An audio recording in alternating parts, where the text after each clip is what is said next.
everyone, it's Sharana from Pay Your Weights, and today we can finally talk spoilers.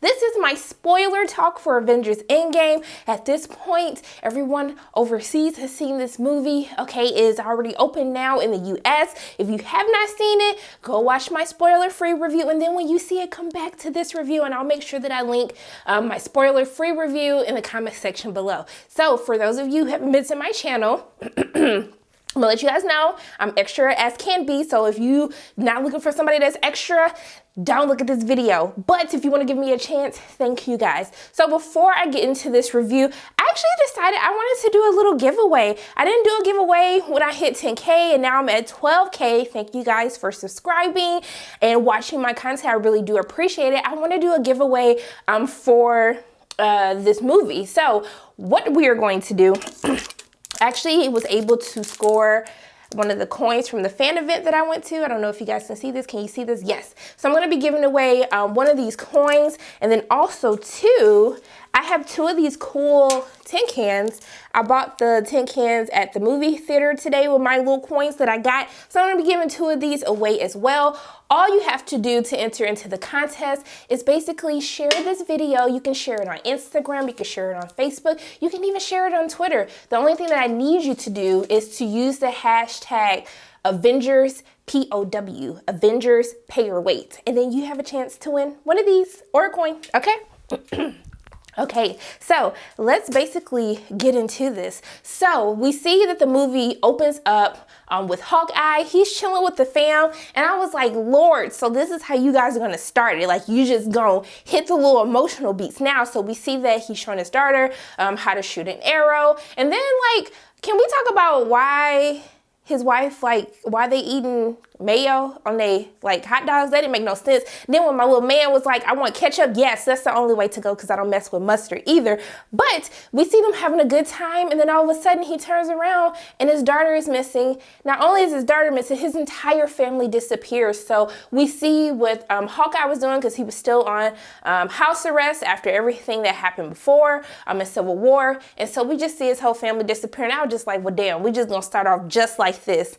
But we quickly switch to Tony and Nebula, who are basically stuck in space. They don't have enough fuel to actually get back to Earth. And so we see them, like, they're bonding. They're playing like these little football games, which I thought Nebula was so cool in that, like how she was getting upset and how she was trying to understand this concept when she finally wins the game. So I thought that was super cute, kind of just watching them go through all of this. And also too, when she gives Tony the last of the food because he really needs it, we see my man getting weak. He writes this little goodbye note to Pepper. And so then we feel as though all hope is lost until Tony sees a little light. And it's my girl, Captain Marvel. She went and saved them. She brought them back to Earth. And I was like, yes, Carol, I appreciate you, Carol. But we see a very heated exchange between Tony and Steve, which I felt that. Now in Civil War, I was like all for Steve, because I was like, you know what? He has a point here. Like, I'm rocking with him. But after seeing how, like, Tony was just like, I saw this vision, and we saw that he had this vision in the Age of Ultron when he sees all of the Avengers laying dead, and that's what really prompted him to kind of find this way to protect the Earth from any other threats. And so when we kind of see this exchange between the both of them, I was really like Team Tony. I was like, damn, Tony had a point the whole time. And then I felt bad for even disagreeing with him, even though Cap is my baby daddy, he just don't know it yet. I was just like, man, like, he had a point. And it almost made me feel like you did abandon him, and that's possibly why we are where we are at today. Okay, so we see that they all kind of come up with this plan that, hey, we found Thanos, he chilling.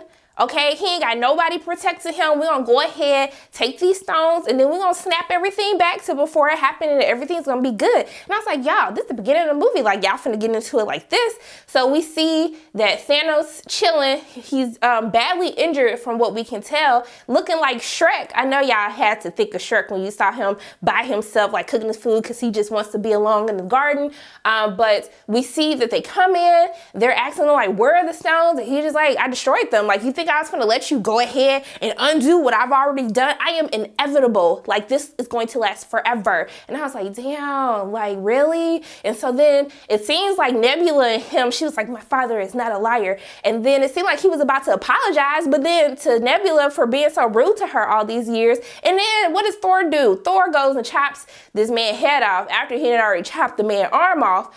And so I was just like, well, damn, like, Thor, you didn't even want to let him apologize to Nebula, because I feel as though that she deserved that. And then we just do a time jump to 5 years later, and I was just like, well, damn. Like, how are y'all about to fix this? Like, I wasn't expecting all of this in the first couple of minutes of the film. So we see that everyone's kind of adjusting to kind of life now that they have to accept that this cannot be undone. And so we kind of see New York is very gloomy. We see that Steve is like hosting like this like little therapy session to like how do people move on after the snap. But what I loved about this scene was we see one of the directors, Joe Russo, and he is playing an openly gay man. He's like, I went on a date and he, you know, he cried and then I cried. I said, Joe, okay, look at you sit up here representing for the LGBTQ plus community. I was like, yes, I was here for every single moment of that. And also too, just him having a cameo in his own film. I don't know if y'all was excited, but I was excited. So that gave me all of my life. And so then we quickly turn to San Francisco, where we see a rat. And you know what, y'all? I know what you're going to say. You know what? Tony's the real MVP of the movie, or Cap's the real MVP. But let's talk about the real MVP, because none of this would have been possible without the rats, okay? That I'm going to call AKA Ratatouille, or AKA Master Splinter, because that's like the vibes I was getting. I was going to do a spoilers while context and show a picture, because I was just like, this is the real MVP. And because this rat is roaming around, and then the little van where we saw that Scott got trapped into the quantum realm because everyone disappeared from the snap, and the rat hits the button that brings Scott back, and then we're like, okay, hey Scott, like I was so happy to see him, but he's trying to figure out what the heck is going on, and so he goes to see what they're now calling the Vanish. I mean, he sees that his name is on the list, he's looking for his daughter's name, and then he quickly runs to go find her, and y'all, that scene, that scene almost took me out, because to see how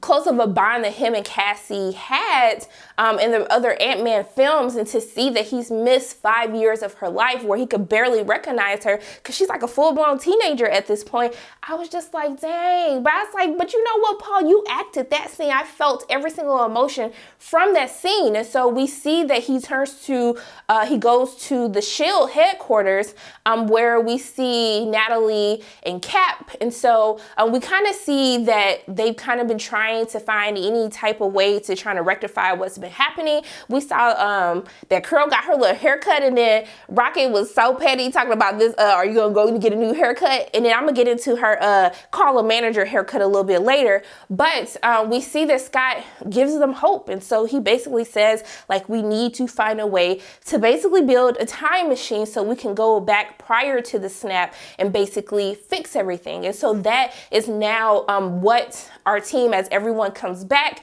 is trying to do. And so first of all, can we talk about that moment where like Scott's taco blew off, because when Rocket was coming back and then Bruce handed him his tacos, I was just like, Bruce, I felt that. That was so nice of you. I really felt that. But so they're trying to build this time machine, and so they go to Tony because Tony's the smartest person they know, who will basically be able to figure out a way to make this work. And so we see that Tony, you know, he was still pissed. He left. And so in the 5 years, him and Pepper have had a daughter. She was so stinking adorable. And so we kind of get a glimpse of a birthday gift that Tony is making for Pepper, which is her rescue outfit. She's rescued in the comics. And so we see that they come to him. And I knew as soon as I saw his daughter and that he was living his best life, that he probably had the best situation out of everything after this little snap. I was like, I know this man finna die, because you can't be that happy in the end game and still stay alive and just live a happy life with your daughter and your wife. I already knew. So he basically told them, go ahead and kick rocks. But I love the reference of him saying, so you basically based all of this time travel off of like these time rules off of Back to the Future. And Scott was like, I mean, yeah, I mean, just maybe. So we see that Tony tells him no. He's like, look, I got a family, like this, there's more stakes for me than just bringing everybody back. But so we see that they go to the next best person, which would be Bruce, who is like Bruce Hulk. And I was like, let me take a moment and talk about Hulk been looking fine, okay? He was looking fine in Ragnarok when he was like a little teenager, and then to see this little mature Hulk, Bruce has finally accepted who he was and feels that he wants to bring the best of both worlds. And so he is still beating himself up because he feels as though that he had a role to play into what happened, because we saw Hulk got his ass handed to him in Infinity War. And so he basically accepts himself and says that this is how he's going to be if he's going to be able to make a difference. And so they basically try to come up with a way to do this whole time travel thing, but it doesn't go too well when Bruce is trying to do it. But just in time, our boy, Tony comes back to save the day because he figured out how to do it. But one of the most touching scenes in the beginning of the film with his character is the conversation that he has with Pepper, because it has to be a very tough decision. You have this opportunity to which you can bring everybody back, but you know that you have to risk not only your life, but your life. Like, that is on the line at this point, because Tony has finally found happiness. He finally has made the best of a horrible situation. And so for him to come back, and then when he hands Cap his shield, I was like, I'm so happy that you guys are friends, because I couldn't take it if y'all was going to be beefing the entire Endgame. And so they basically come up with a plan, and they have to find a way to get all of the Infinity Stones. And so they track back through past events, 3 places in which they can find all of the Infinity Stones, and the team now has to split up. And so we see that Thor has to go get the Ether Reality Stone, which Jane has because it was making her sick. And so we see that Tony, Cap, and Scott go back to New York, where the first Avengers, had their big battle in the first movie. And we also learned that the kind of these montages that we were seeing in the trailer were actually a part of the movie, which was even more cool to see. And then also too, we have Rhodey and Nebula, Natasha, and then Hawkeye. They're going to go get the Soul Stone and the Power Stone, and then Bruce is responsible for going to New York and also retrieving the Time Stone. So they all have to go back in time and not mess anything up and get the stones so they can defeat Thanos once and for all. And so everything seems to be going well. I have to say that I truly was shocked when I saw that the Ancient One was waiting for Bruce instead of Doctor Strange, because 5 years prior, he was not Doctor Strange yet. And so he's having this conversation with the Ancient One, and she basically takes the Bruce out of his body, and then he finally tells her that Doctor Strange gave the stone to Thanos willingly, and then she knows what she must do, that she has to give him the stone, but they have to make sure they put all the stones back after they use it to not disrupt any of the timelines. So I would have to say it was a lot of fun watching Cap, Hulk, and Tony and Scott go back to New York from the battle of the first Avengers. I love seeing how Bruce has to see how crazy the Hulk was before as he smashes stuff, and then he goes in smash, smash. I was just like, that tickled me. It was just really funny to me because the Hulk was on some other stuff. But we get to see this Cap on Cap battle that we saw, which gave me all of my life. But also too, Cap gave some of the best moments when he had to go back to New York. Well, first, when he's on the elevator, we think we're going to see another rendition of the elevator scene as he's trying to get the scepter, but he says Hail Hydra because we all know that they were a part of Hydra. They will act like they were a part of S.H.I.E.L.D., but they were part of really Hydra, which is a good nod to one of the most recent revelations that we had in the Captain America comics, where we know that Cap was actually a double agent. He was actually a part of Hydra. So that's what made the Hail Hydra even better for me. But when he told the younger Cap that Bucky was alive, because Cap was like, he was getting his ass, okay? And then he was like, I can do this all day. And he was like, I know, because you're me. I was like, yes, Cap, I'm here for all of this. But especially, we want to give props to Cap's ass, okay? Because that is not only the ass of a beautiful man, okay? That is the ass of America. And so I love those jokes because they had to zoom in on his ass. And I was like, thank you, Russo brothers, for just giving me all my life, because that is my baby daddy. He just don't know it yet. So also too, one of the cool moments is when Scott is having this whole issue because he has to give Tony the old Tony back in the day, a heart attack as he like gets the thing out. But can we talk about the pettiness of Tony in Endgame? I was really going back and forth. Was I going to give the petty MVP award to Rhodey, or was I going to give it to Tony? But Tony was just going at it, okay? First, in the movie, he called Rocket a Build-A-Bear. That took me out. Then he was like really getting on. He just don't like Scott since Civil War. He called him a piston, Thumbelina, Stuart Little. I was just like, sir, can you like lay up for a moment? Because this is too much for me right now. But we see that there's an issue, okay? So in the midst of Scott taking all dang all day to give Tony a heart attack, we see Tony actually ends up getting Hulk smashed by the Hulk. He gets hit by the door. He drops the Tesseract. Then Loki sees the Tesseract because Loki just be looking for everything. Loki picks it up and then he just disappears. So I guess that's the way that they're going to segue Loki into kind of the Disney Plus streaming service show. But I was like, okay, Loki, I see you got your whole life back. I don't know how this is going to disrupt anything given the time rules that Bruce laid out in the film, but we'll just have to wait and see. But all of that, I was just like, yes, even seeing them like go back and like spy on them old selves, I was just like, I just love every single moment of that. But Thor is fat, y'all, which is a nod to kind of thinking in the 80s comics when Thor actually was younger and he was big. And also Taika Waititi, he actually wanted to do a scene with Thor being fat in Ragnarok, but the scene got deleted. But Thor, he just been going through it. He just been eating all the carbs. He needs to lay off. And so he's been a drunk. I like when they had to go to New Asgard in Norway to help save him. We get to see my girl Valkyrie, okay? So we find Thor, and then another petty moment for Tony is when he calls him the Big Lebowski, which is even more funny because he always had the joke of calling Thor Point Break in the previous films. So to see this big, fat, depressed Thor, I was just like, Thor, I feel for you.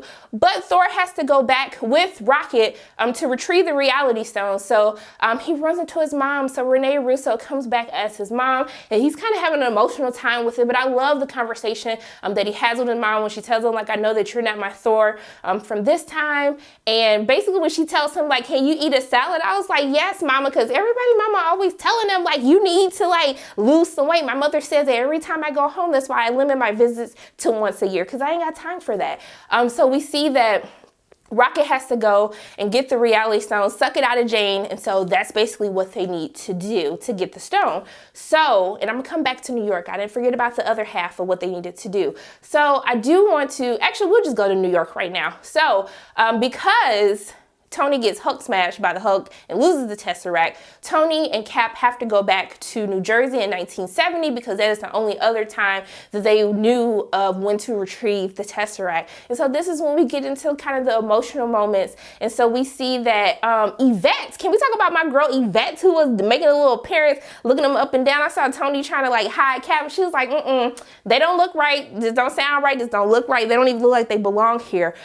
Tony actually goes to get the Tesseract. And while he retrieves the Tesseract, he runs into his dad. And so we know that they had a very weird and strained relationship. We know that he finds out like who ended up murdering his parents and that they were murdered by Bucky. And so to be able to see him again, but this time to be able to see his dad, now that Tony is a father, is an even different kind of experience. And they're kind of having a conversation, and his dad is telling them, hey, you know, I'm expecting, you know, I just don't want my child to be a boy, because Tony telling him that he has a daughter, because he doesn't want him to be kind of like him, who is basically a workaholic, and you know, he knows that he probably wasn't doing what he needed to do as a dad. And so I love that he kind of tells him one of the quotes, like, one thing that money can't buy is time. And they kind of have this exchange, and Tony's all emotional, and I'm sitting up here emotional, and when he gives him a hug, I was just like, y'all, how that came full circle, that he finally got to say goodbye to his dad, that he kind of got to say everything that he needed to say to experience one more moment with him. I was just like, y'all did that. And then even to give us a nod to Jarvis, who was his dad's driver. Jarvis also part of the Peggy Carter TV series. I was just like, y'all did that. Y'all really did that. And I felt that. And to also see Cap, he's trying to hide out because he actually goes to steal the pin particles to give them another round trip, because they wasted their round trip when they went to New York. So he goes to steal it from Hank. And so we see a younger version of Michael Douglas. And so as Cap is trying to escape now that Yvette or whatever her name was in the movie, has told them like, hey, these people do not belong. We see that he runs into an office and he sees a picture of himself on the desk, and he realizes that he is in Peggy's office. And just as he makes the realization, he sees her through the window in the other room. And I thought that she was gonna look at him for a moment, but I was like, no, that's gonna mess everything up. But when he just stared at her, I was just like, because we've been staring at her picture earlier, and I was just like, Cap is just, can we just give him a break? Can we just give him Peggy? Because he deserves it. He just been by himself this entire time, and I just want him to find some type of happiness. So the fact that he gets to see Peggy, to see how she's doing, and Tony getting to see his dad, it was just way too much for me. And I was just like, y'all just go to the other scene because I can't take it. But we have to talk about Nebula and Rhodey. So they're going to get the Power Stone. So of course, they have to go find Peter, who is jamming to his music. I love the music that Peter be listening to. He's still a little F-boy for what he did in Infinity War. But I was happy to see him because I got some good little music going. And so they go to retrieve the Power Stone. But as they retrieve it and Rhodey and them are about to go back, Nebula has a malfunction and she falls out. I'm like, damn. Thanos basically knows what the hell is up, because we see as he's talking to Gamora and Nebula back in that time that they figure out what their plan is. He realizes that he actually ends up retrieving all of the Infinity Stones, and now he knows what their plan is, and it is his job now to stop them. And they capture Nebula, and I'm gonna call Nebula regular Nebula, and then the old Nebula raggedy Nebula. And so Nebula kind of and Thanos come up with this plan where raggedy Nebula is going to go back and pose as the current Nebula and then bring Thanos back. But we'll get into that in a little bit. But I have an issue with this, okay? So Natasha and Hawkeye, they go to retrieve the Soul Stone. So here's the issue that I have with this. Okay, we know that you have to give a soul up in order for someone to get the Soul Stone. Now, at first, when I watched this the first time, I was like, okay, well, maybe Nebula didn't know that Gamora died because Thanos had to sacrifice her. But when I watched it the second time and Nebula's having a conversation with Gamora after she's been captured, she basically tells her like, hey, you know, do you know what he does to you to like get this stone? Like, do you know? So I was like, beesh. So you knew this whole time and you didn't feel like that was some pertinent information that you need to give Natasha and Hawkeye before they went? Like, you didn't feel as though that's something that you needed to disclose to them? And y'all can argue with me about this, but I watched it the second time and I heard her say this. So that's why I had an issue with that, because you basically had them walking in blind. Now I knew from then on, I was like, clearly Natasha's gonna be the one to go. And they fight it off because she's trying to do the right thing, but also Hawkeye feels bad for who he has become as Ronin, who is an assassin, because his family disappeared. He decided to kill all of the bad guys who survived because it's just not fair and life isn't fair. So we see that Natasha ends up letting go and basically sacrifice herself, and she basically clears her debt. You know, she felt like she had to, because she was an assassin, she had to make all of those wrongs right. And this was kind of her way to do it. Now with that, I didn't necessarily feel any emotion when Black Widow died. And I think that's because we really didn't get to go deep into who she was, because she really didn't have as many memories of where she came from. She learned who her dad was as when they were both greeted when they got to the place where they were to retrieve the Soul Stone. And so maybe that's why they're going back to do kind of this solo film. But I feel as though I felt kind of shortchanged with her character over all of these movies, because I didn't feel any type of emotional connection. And maybe I just ain't got no heart. But even here in the audience, they didn't really have that much of a connection as well when Natasha decides to sacrifice herself. And also too, do we gotta be a woman that dies every single time that we sacrificing somebody for the damn Soul Stone? The next time we gotta go back in time, I need 2 men to go, because this is just absolutely ridiculous. And I don't want no parts of it. I'm sick of it. I'm tired. I'm sick and tired of being sick and tired. So everyone goes to get the stones. And then they basically create a new gauntlet to put on that looks like Iron Man's hand. Everybody's arguing like, who's gonna do it? Thor wants to do it. And we like, Thor, like, you're drunk as hell. Like, what you finna do? And so then when Rhodey says like, when he's like, I have lightning going through my veins, and then Rhodey was like, more like cheese whiz going through your veins. So I was like, Rhodey, this is why you almost got that petty MVP award, because between that and the superhero life, I was just like, this is too much. But eventually Hulk decides that he has to be the one to do it. I'm sorry, I'm choking because these allergies. Hulk decides to do it. So he puts the garland on and he does the snap, and then he just falls out. And we think that, okay, it didn't work. We don't see anyone. And then Hawkeye's phone rings and it's his wife. And then we see Ant-Man, Scott looking out at the birds and stuff like that. So we're like, okay, it worked, but I still don't see nobody. And then what happens? Raggedy Nebula has Thanos come in. He destroys the entire SHIELD base. And I was just like, well, damn, what the hell is about to happen now? And so then we kind of go into this battle scene. And so we see that Thor, Cap, and Iron Man, they looking at Thanos. Thanos just sitting here chilling. He told Raggedy Nebula, go find my stones. And I was like, so you really just gonna sit here and chill while everybody else gotta do this fight? But my mens, they come to fight him, okay? And so we get this big battle scene. We going back and forth. I'm like, okay, they gonna do this, y'all. They gonna really do this. And then they start getting their ass beat by Thanos. And I was just like, well, damn, we back to square one all over again. And I thought that he was about to kill Cap, but we see Cap, he's about to kill Thor, and then Cap pulls Thor's weapon, Mjolnir. I know I said it wrong. Don't kill me. Y'all know what the hell I'm talking about. And so he actually pulls it, which Thor is like, I knew it, because we saw that at Age of Ultron, they kind of hinted towards him actually being able to be worthy enough to wield its power, and it actually happened, which this actually does happen in the comics a couple of times when Cap is actually able to do this. And then even that weird time when he's a part of Hydra and we're trying to figure out why the hell is he able to wield this, because he's a bad guy, but whatever. But it was so cool because he started beating his ass, and I was like, beat his ass, okay? Yes, daddy. And yes, I really did say that. It's okay, it happens. So that's happening. And then I thought Thanos was finna kill Cap. I was like, Lord, I can't do this right now. Can I do this? And then as Cap got back up, he's like, let's do this.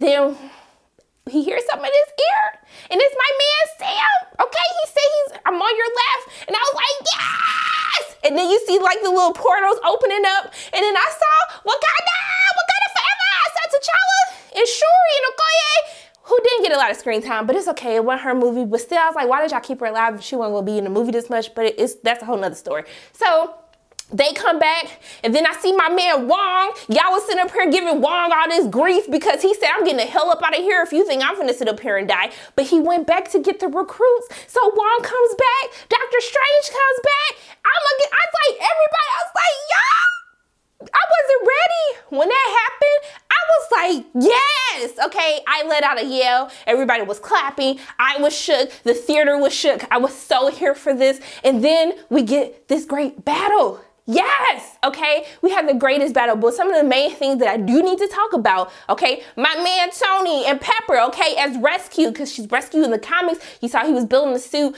for her birthday, and she finally used it. I don't know how the hell she know how to use it, because I don't know if her birthday passed. She probably just found it in the garage.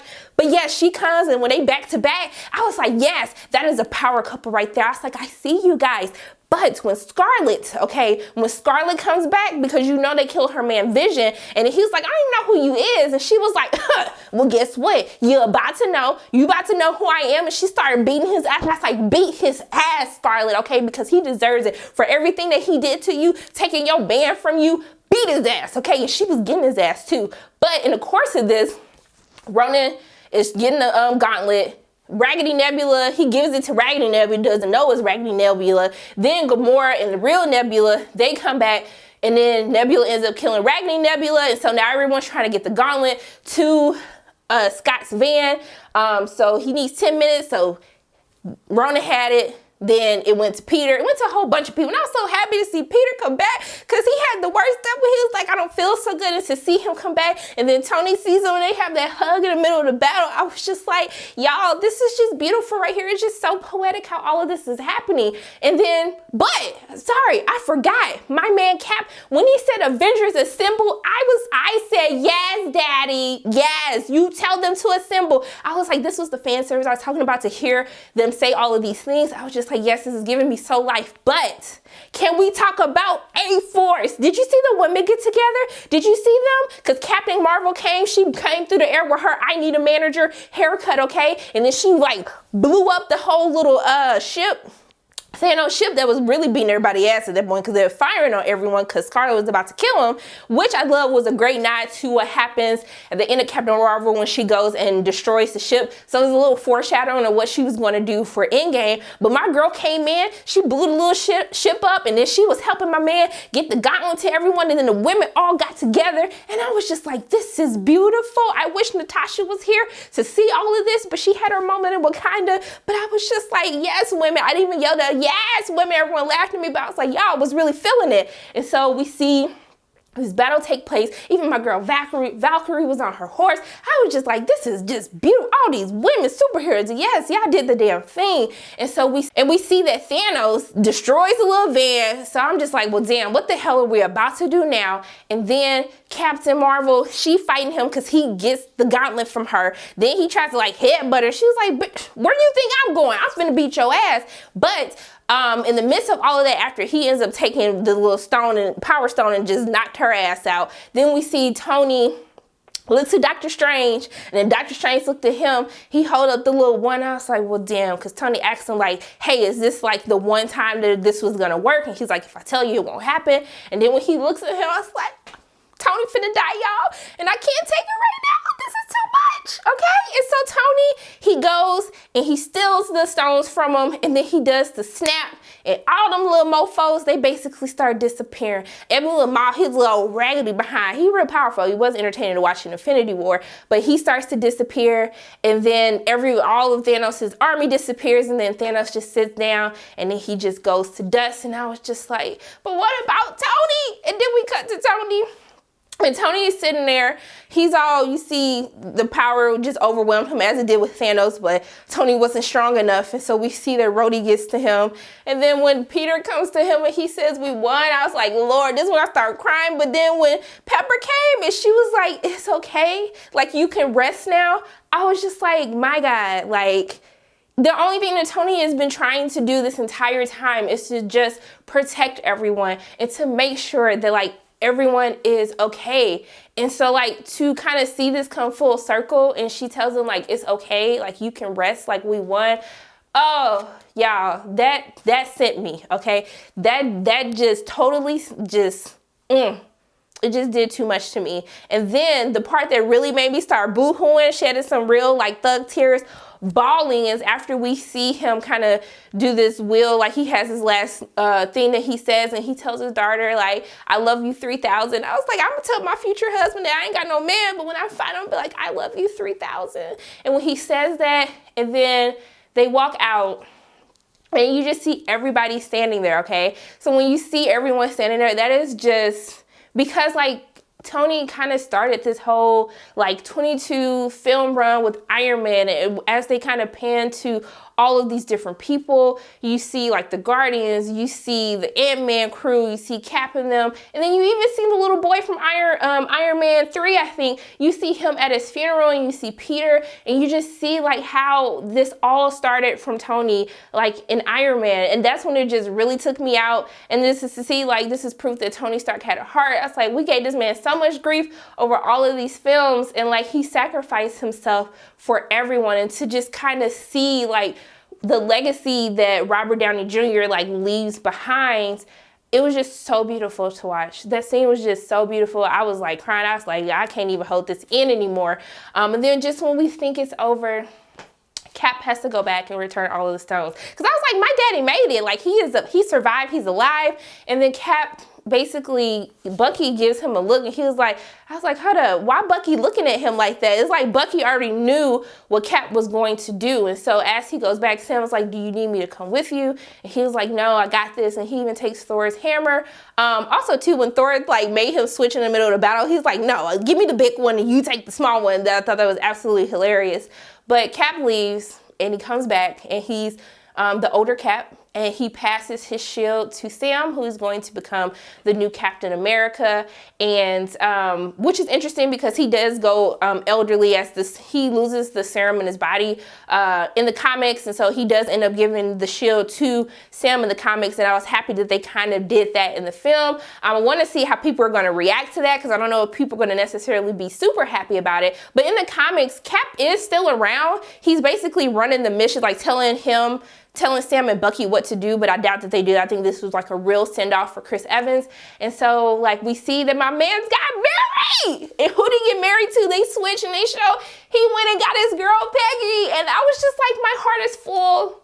He got everything that he deserved. He said he was going to try this little thing called life because Cap was always living to serve other people. Like he always put what he needed like kind of to the wayside to really help everyone else. And to see Cap get this happy life, this like everything that he really deserved and everything that he actually wanted, it was so great. But can we talk about old Zaddy? Okay, because even though he was old, he was looking good. I was like, should I marry you? Are you widowed now? Do you need a second wife? Because I can do that for you. But yeah, so those are my spoiler thoughts, y'all. I can't talk about nothing else because I'm finna start getting emotional again, and I'm not about to shed no more thug tears, okay? I can't even do it. I already got to save those for the Better in Winterfell on Sunday. So don't forget, if you guys want to do the contest, do the hashtag Avengers POW, and I'll probably wait until next Sunday to announce the winner, or maybe on Monday, like the Monday afterwards, since I can't live stream and tell you guys because I'm still on block. But thank you guys so much for watching. If you even made it to this point of the video, I really appreciate it. I'll be doing some more ending explains, really explaining more about Tony's journey, Cap's journey, the A-Force a little bit later. But I just wanted to make sure that I put this out for everyone. Thank you guys so much for like listening to me ramble for like over 30 minutes. I'm sorry this video is so long, but those are my thoughts on Avengers Endgame, my spoiler review. As always, my name is Sharona from Pay Your Weight, and if you like what you saw today, make sure you hit the like button, hit subscribe, share this video with your friends, and make sure you hit that notification bell, and I will see you soon.